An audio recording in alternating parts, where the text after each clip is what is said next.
Welcome to the vault. I see you finally got the courage to unlock it. Sit back, enjoy. It's all for fun. But don't forget to lock the door on your way out. You never know what may be following you.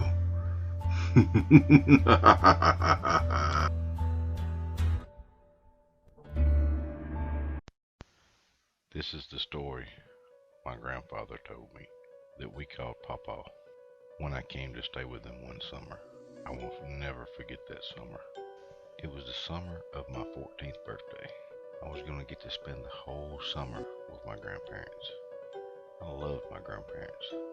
I loved the little farm and the communities that surrounded my grandparents' place. It was full of life. Everybody was friends with everybody. Everybody knew everybody. It was the kind of community where everyone would pitch in if someone needed help, and not a moment's thought went by about it. The first morning there, my grandfather came into my room early that morning to wake me. "Boy, it's time for breakfast. Come on down." My grandmother already had breakfast laid out for all of us.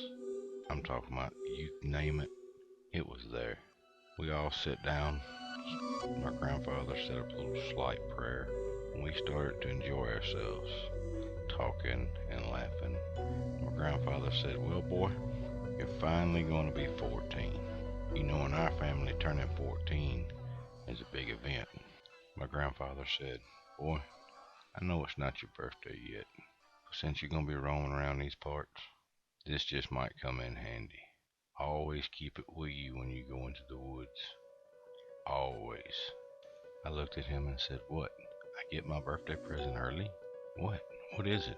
I was so excited because my grandfather wasn't known to give gifts. Just wasn't his way. Just then, there was a knock at the door. He said, "It's in the living room. Go in there. I've got something to take care of." So I get up and tear off to the living room. He gets up and heads towards the door. So I get to the living room, look around, excited, and there, in his chair, is a long cardboard box. I walk over to it slowly, look at it. It says Henry Repeating Arms. So I grab the box, I open it up, and there is a Henry lever action repeating arms in 44 caliber, just like my grandfather's. My grandfather had taught me how to shoot his. I'd killed my first deer with one. I was so excited, so happy. I ran back into the kitchen, threw my arms around my Nana. "Nana, thank you, thank you." Before my grandmother could say anything, I tear out the back door, looking for my grandfather to thank him. I see him standing in the driveway, talking to one of the nearby neighbors. I know they're back. I know they are. They're coming in and killing my livestock more and more every night. "We tried to tell you when you let that paper mill come in and buy all that property up that there was going to be trouble. They wouldn't respect the area and keep people out of where they wasn't supposed to go. You know where I'm talking about, Booger Hollow." Just then, both the men realized I was standing there. My grandfather looked at his friend. "Hush, hush now. You don't know that for sure." His friend nodded and said, "Well, hadn't seen you in a long time. Boy, you sure have grown." "Yes, sir. And thank you, Papa, for my present. You know I've always wanted one since you taught me how to shoot yours, and I killed my first deer with it. It's been a dream of mine. Thank you so much." My grandfather's friend said, "Present? What's the special occasion?" I said, "I'm turning 14 in a few days." "Well, what'd you get?" "A lever action Henry repeating 44 caliber rifle, just like Papa's." "Well, that's a fine weapon, young man. If you practice with it enough, maybe you'll get as good as your granddaddy here." "Well, I guess I'll see y'all two later. I got some chores need to be done." So he climbs in his truck, takes off back down the driveway, back to his place. "Papa, what's Booger Valley?" He just looked at me and said, "Boy, you know you're not supposed to be eavesdropping on grown folks," and just kept walking. That was the way he was. Well, that morning came and went. I was helping him do chores around the place. It gotten about lunchtime, and I heard my grandmother, "Y'all come get y'all something to eat. Y'all hear me?" My papa looked at me and said, "Boy, go on and get washed up. Get you some lunch. I'll be on in a little bit. I gotta take care of something." "Yes, sir." I came in the back door, started washing my hands, and my nana said, "Where's Papa?" I said, "He told me he had something he had to do. He'd be in a little bit." I'd almost finished eating my lunch when he came in, sat down at the table with this worried look. My nana looked at my papa and said, "What's that worried look about? What's troubling you?" Oh, nothing. We got to go into town tomorrow. Got to get this boy here some ammunition for his new rifle, and a couple other things I got to take care of. I'd like you to ride along with us. You've been saying you'd like to get back to town, see your friends that live around there, and y'all have y'all little hen party get together." My grandmother just giggled, gave my grandfather this smirk, and said, "Hen party? You men gossip more than anything." My grandfather just giggled, looked at me and said, "Boy, you make sure you stay around here this evening. When it gets dark, you get in the house. You understand me?" "Yes, sir." "I'm not scared of the dark, though." "I didn't ask that. Do what you're told." "Yes, sir." Well, that evening came and went. My grandfather had put up all the animals for the evening in the barn. We came in, ate supper, and they went to bed really early. It wasn't like, there was a lot of things to do. So I went up, started to read a book, fell asleep. All of a sudden, this horrendous crash noise, like an 18-wheeler running into a building, wakes me up. I roll out of bed, run down the hallway. "Papa, Nana, what in the world is that?" My Nana looks at my grandfather and says, "They're back. I told you I thought I saw one earlier today." I look at both of them, wondered and scared. "It's back. What are you talking about? What's back? What is that god-awful noise?" "The creatures are back. The ones that live in Booger Hollow." "What? What are they doing?" "They're trying to." Then all of a sudden you heard the animals in the barn.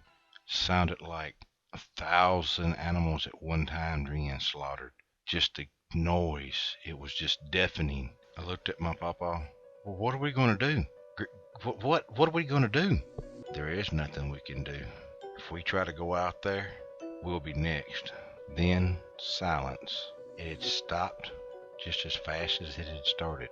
My grandfather looked at me and my nana and said, "I believe they're gone. They got what they came for." We just sat there the rest of the night, looking at one another. That was one of the longest nights in my life. I will never forget that. As the first lights of dawn came through the window, my grandfather reached over, grabbed his rifle, threw me a box of cartridges, and said, "Load up, boy. Let's go see what we have left." As we started out the back door, my papa looked at me and said, "Stay behind me. Watch where you point that rifle. Don't shoot unless I tell you to." "Yes, sir." We started towards the barn, and the back of the barn looked like a bulldozer had went through it. There was animal carcasses laying everywhere. My grandfather just fell to his knees. "I'm ruined. I'm ruined, I tell you." "What did this, Papa? Why?" "I told you, the creatures that live in Booger Hollow. For some reason, they've come out. They haven't been out of there for I know 50 years. The last time they came out, I was a small lad, younger than you." "Papa, I'm confused. I just don't understand. Boogers? You act like they're monsters." "They are. Look there, boy. There's one of their tracks in the mud there. See how big that track is? You burn that into your memory." "But it looks like a man's track. But my God, it's huge." Yeah, and I don't think that's a full-grown one. Nope, they get big. Real big." "Just how big do these things get? Have you ever seen one?" "Yeah, when I was a little younger than you are now." "And you said that was not a full-grown one there? So there's more than one of these things?" "Yes, boy, there's a bunch of them, all different sizes from young to full-grown. And the full-grown males, they're the meanest." "So what exactly do they look like, Papa?" "Well, if my memory serves me right, boy, they can get up to 12 foot tall. They're as wide as 3 men standing shoulder to shoulder. Weigh as much as a full-grown mare. Think of the biggest linebacker you've ever seen play football. That would be the size of one of the young ones. So that'll give you an idea of what a full-grown one looks like. Jesus, Papa, what are we going to do? What do we do now? Well, the first thing is, son, you can't stay here anymore. It's just not safe. But Papa, you always told me not to run from a fight. A man sticks up for what's his. I know what I taught you. I know what I told you. But it's just not safe here. So then why don't you and Grandma leave if it's not safe? It's not that easy. It's not that easy, son. We don't have the choice. This is our farm. This is our life. This is everything to us. Yes, sir, I understand that. And I love this place as much as I love y'all. So I'm here, and I'm staying here. Boy, I love you. You're just as damn stubborn as I am. Well, first thing is we've got to have some answers. That's another reason why I was going into town. So go get changed and head into town and see if we can't get some answers to this. Figure out what exactly is going on. Folks, if you've liked this story so far, please like and subscribe because there's going to be plenty more. We're just now getting started.